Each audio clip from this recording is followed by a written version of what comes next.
अश्रुधूर, इतिहास, विज्ञान आणि दिल्ली आंदोलनातील वापर. कल्पना करा, तुमच्या डोळ्यांत अचानक तीव्र जळजळ सुरू होते. श्वास घेणं कठीण होतं.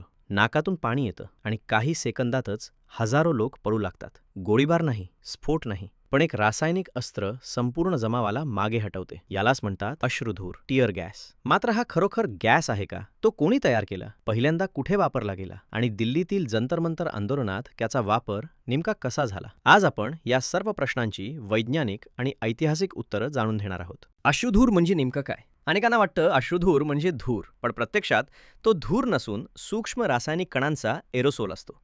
याला वैज्ञानिक भाषेत रायट कंट्रोल एजंट किंवा लॅक्रिमेटर म्हणतात. लॅक्रिमा हा लॅटिन शब्द असून त्याचा अर्थ अश्रू असा होतो.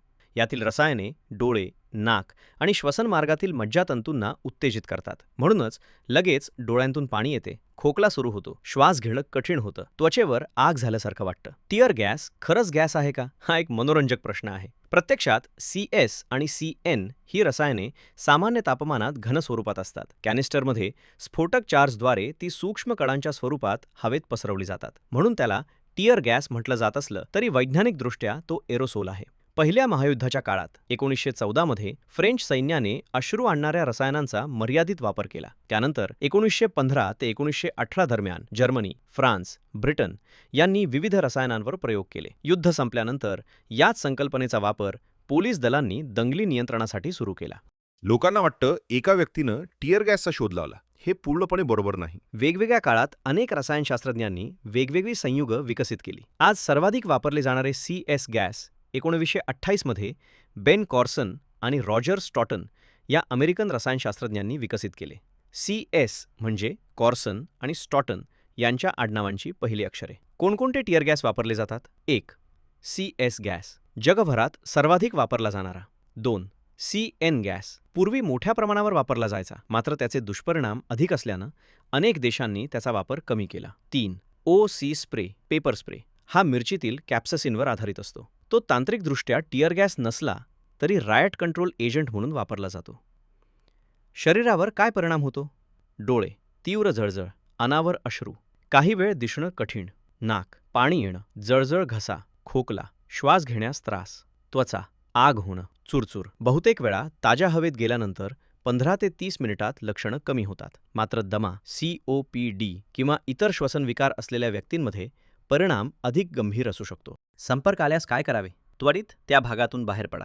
वाऱ्याच्या दिशेच्या विरुद्ध बाजूला जा. डोळे स्वच्छ पाण्याने धुवा. कॉन्टॅक्ट लेन्स काढा. दूषित कपडे बदला.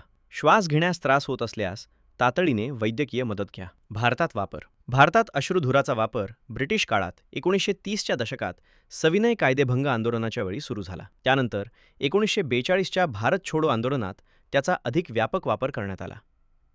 स्वातंत्र्यानंतर भारतातील पोलीस आणि केंद्रीय सुरक्षा दलांनी दंगली व हिंसक आंदोलने नियंत्रणात आणण्यासाठी अश्रुधुराचा नियमित वापर सुरू ठेवला.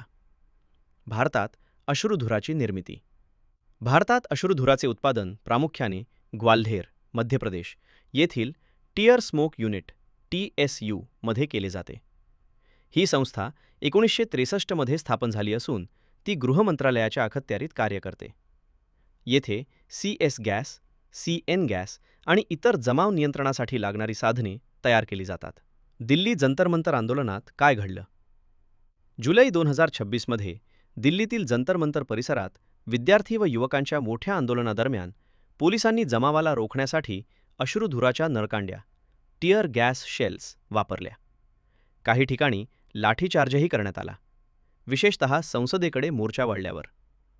या कारवाईनंतर अनेक आंदोलनकर्त्यांना डोळ्यांची जळजळ, श्वसनाचा त्रास आणि इतर दुखापती झाल्याच्या बातम्या समोर आल्या. यानंतर काही आंदोलनकर्त्यांना पेलेट, जखमा झाल्याचे वैद्यकीय अहवाल समोर आले. मात्र दिल्ली पोलिसांनी पेलेट किंवा रबर पेलेट वापरल्याचा आरोप नाकारला, तर संबंधित घटनाक्रमाबाबत स्वतंत्र चौकशी सुरू करण्यात आल्याचे वृत्त आले. या घटनांनंतर अश्रुधूर आणि जमाव नियंत्रणाच्या पद्धतींवर देशभरात मोठी चर्चा सुरू झाली. अश्रुधूर हा जीवघेणा रासायनिक शस्त्र म्हणून नव्हे, तर जमाव नियंत्रणासाठी वापरला जाणारा रासायनिक एजंट म्हणून विकसित करण्यात आला. तुम्हाला ही माहिती उपयुक्त वाटली असेल तर व्हिडिओला लाईक करा, शेअर करा आणि अशाच इतिहास, विज्ञान आणि चालू घडामोडींवरील सखोल माहितीकरिता ज्ञानमंगल चॅनलला सबस्क्राईब करायला विसरू नका. धन्यवाद.